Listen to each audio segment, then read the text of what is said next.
Kate Richard da Silva pergunta: gostaria que o senhor fizesse um comentário sobre o surgimento, desenvolvimento, ou mesmo a intronização do segundo tipo de abstração, mencionado na aula passada, dentro das produções artísticas a partir do século XX.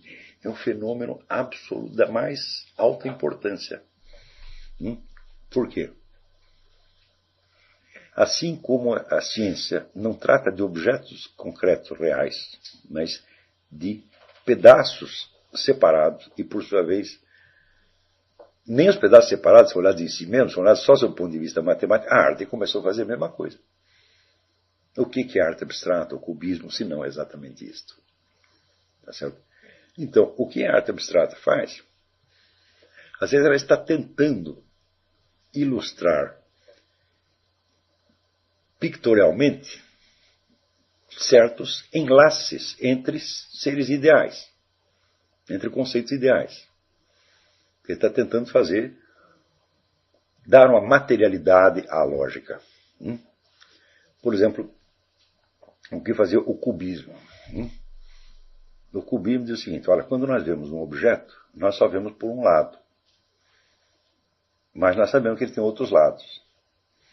Então o cubismo, o que faz? Desenha o objeto sobre os vários lados ao mesmo tempo. E daí fica parecendo uma geringonça que não tem nada a ver com o objeto inicial. Claro, você está tentando representar o círculo de latência como se ele fosse não latente, mas patente. E isto é de uma estupidez fora do comum. Porque se eu pego aqui uma mesa desenhada por Velázquez, que ele só desenha de onde ele vê, com a devida perspectiva, aquela mesa me parece ocupar um lugar real no espaço.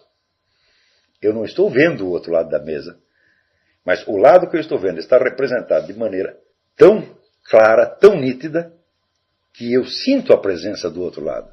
Agora, quando Picasso desenha uma mesa que tem 40 lados ao mesmo tempo, não se parecem com uma mesa de maneira alguma, porque é uma confusão entre o patente e o latente. É uma confusão deliberada, é claro, e poderia ser considerado, vamos dizer, um comentário cômico, tá certo? A epistemologia, mas no máximo isso.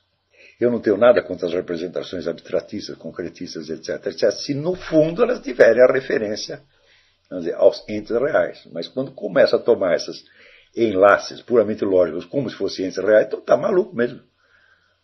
Quer dizer, é uma expressão da confusão intelectual contemporânea. Contemporânea não, que já vem de muito tempo. Quer dizer, e isto tudo, todos esses fenômenos, vêm do quê? Da falta de sinceridade. Quer dizer, o indivíduo não reconhece que as coisas são como elas são. Quer dizer, é o privilégio, o orgulho do pensamento que se sobrepõe à realidade, tá certo?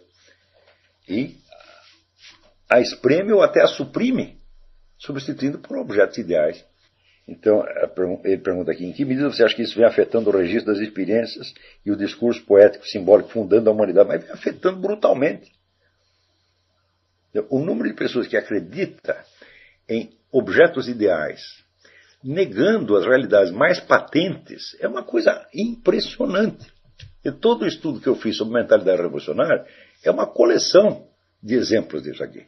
Agora mesmo estou estudando aqui o filósofo marxista Ernest Bloch, do qual conhecia muito pouca coisa, mas sabia algo dele, mas agora que estou entrando melhor, e ele diz o seguinte: ele diz que a história humana é um processo que em si mesmo não tem conteúdo. O conteúdo da história está dado no futuro.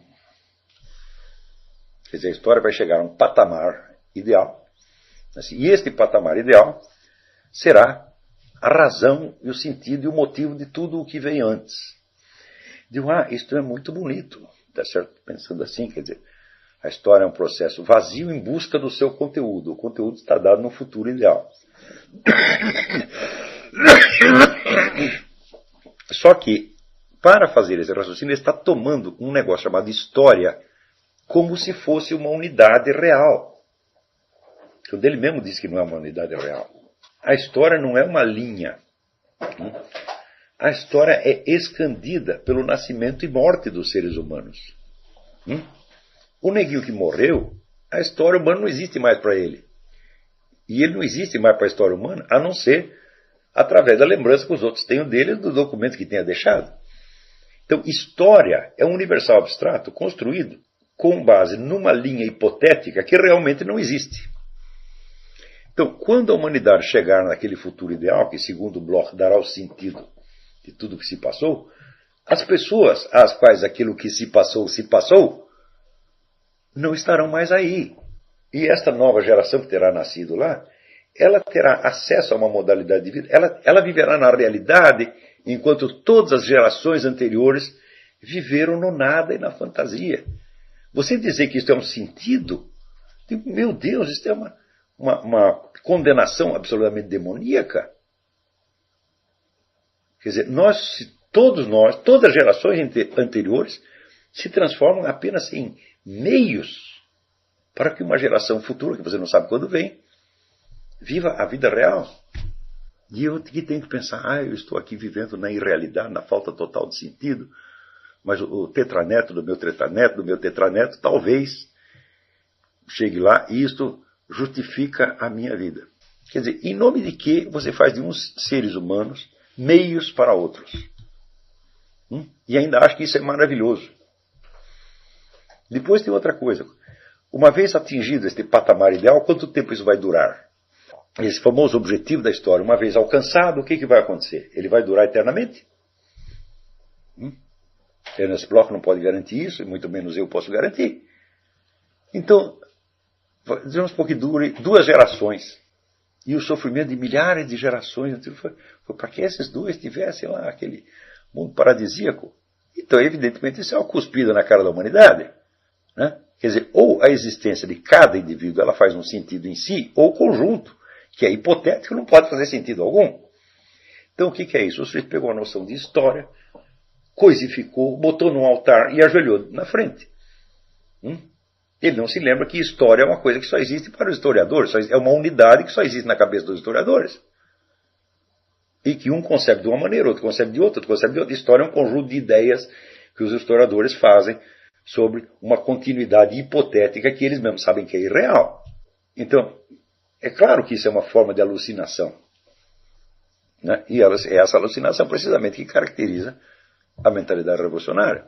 Bloch pegou o modelo do Evangelho. Só que, qual é a diferença? O Evangelho nos fala de um fim dos tempos com uma passagem à eternidade. Ou seja, no qual nos será revelada a eternidade do nosso ser. Então, o reino sem fim, numa outra escala de realidade. Se é numa outra escala de realidade, então não é história mais. O sentido da história não pode ser realizado dentro da história. A meta da história não pode ser realizada dentro da história. Não é isso? Né? Quando você dá um tiro, é para que ela a bala atinja um alvo que não é ela mesma.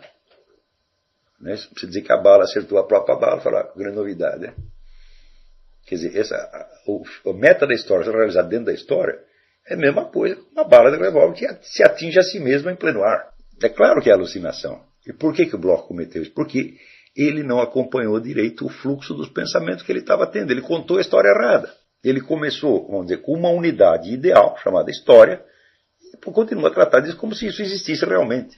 Sendo que ele mesmo diz que não existe. Se o processo todo se desenrola, a história se divide em 3 pedaços. Primeiro tem o nada, depois tem o ainda não, e depois tem algo que diz que é o tudo ou é o nada. Ele também não sabe se o final vai ser tudo ou nada. Porque ele diz, mas o processo histórico também pode falhar. Então, quer dizer, nós todos aqui, todas as gerações, desde o homem de Neandertal, desde o Cro-Magnon, desde Adão e Eva, tá vendo? Estão tudo aí sofrendo o diabo, para que no fim 2 ou 3 carinhas cheguem lá num negócio que pode ser tudo ou nada, e ele chama isso de sentido. Isso para mim é exatamente a falta de sentido. E, no entanto, tem tanta gente que leva o Bloch a sério, até teólogos católicos, teologia da libertação foi imensamente influenciada por Ernest Bloch. Eu digo, olha, a filosofia de Ernest Bloch merece, eu vou dar a ela 2 semanas de atenção, porque eu sou um coração de ouro. Você está entendendo? Sou imensamente generoso. Eu leio até o Dr. Emir Sader, porque eu não vou ler Ernest Bloch, que é um cara muito mais talentoso. Ele está dizendo um monte de besteira, e de tudo aquilo que se aproveita é nada. Tá certo?